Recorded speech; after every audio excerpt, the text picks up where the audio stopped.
Hey third grade, the video that I'm going to be making for you right now is about division of money, dividing money. Dividing money is no different than 2 or 3 or 4 digit division or 5 digit division or 1,000 digits division. I hope we never do 1,000 digits division. That would be a very long problem. But today we're going to talk about dividing money. It's no different. Having a dollar sign and a decimal point doesn't change the way that we do a problem, a division problem. The only thing that changes is that our very first step changes. So before we even start into our don't munch sandwiches beside camels, the division multiplication steps, we are going to add our decimal point to our quotient. Remember, a quotient is the answer to a division problem. So my answer goes right up here, right? That's my quotient. So the first thing I'm going to do is I'm going to count 2 place values. So 1, 2.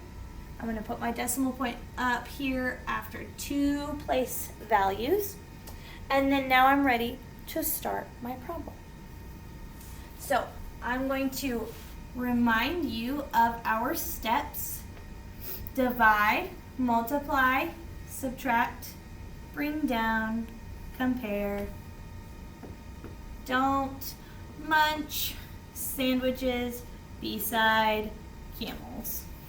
All right, so divide, multiply, subtract, bring down, compare. The very first thing I'm going to do is I'm going to divide 9 into 3. Can I take 3 and separate it into 9 different groups of anything?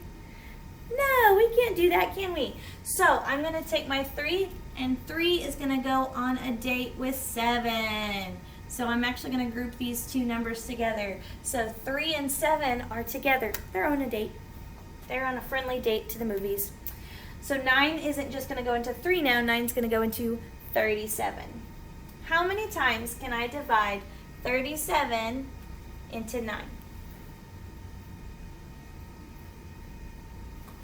Well, I can divide 37 into 4 different groups. So 4. I've divided. Now it's time to multiply. 9 times 4 is 36. I'm going to subtract. 37 minus 36 is 1. And now I'm going to bring down my 1, right? Because we've already done 37, so I'm not going to bring the 7 down because we've already coupled those together. And notice I put my 4 above the 7, not the 3, because they went together, right? All right, so I've brought down my 1, and now I'm going to compare. Can I pull 9 out of 11? I can. How many times can 9 come out of 11? 1 time. So I've divided. Now I'm going to multiply again. 9 times 1 is 9. I'm going to subtract. 11 minus 9 is 2. I'm going to bring down my friend 7. Can I divide 27 by 9? I can. 27 divided by 9 is 3. 9 times 3 is 27. I'm going to subtract. 27 minus 27 is 0. I have no more numbers to bring down. 0 is less than 9.